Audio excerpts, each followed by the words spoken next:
Man, March has been exceptionally windy and even record-breaking so. We have had 8 days with wind gusts over 40 miles per hour, and 6 of those saw wind gusts over 50 miles per hour. And the record we broke has to do with the amount of wind advisories issued by the National Weather Service. So far this March, we have had 6 of those advisories issued, breaking the record of 4 set back in March of 2021. But the time of the winds are being on the stronger side is pretty typical for March and April, as spring has the highest fluctuation of temperatures from the south to the north.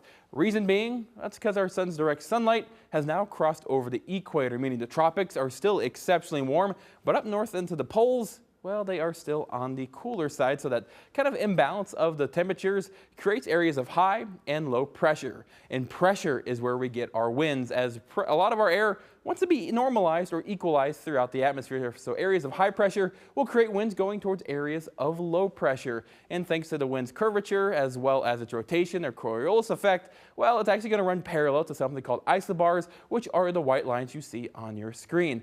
And pressure always wants to try to equalize, and when there's less isobars, we do normally see some smaller winds, or at least lighter winds. But when we have more isobars as well as a higher difference between our high pressure and low pressure, or pressure gradient, well, that's when our winds really seem to jump up. And most time we get that whenever we have major temperature swings, and this past month has been no stranger to temperature swings. Let's take a look back to March 14th.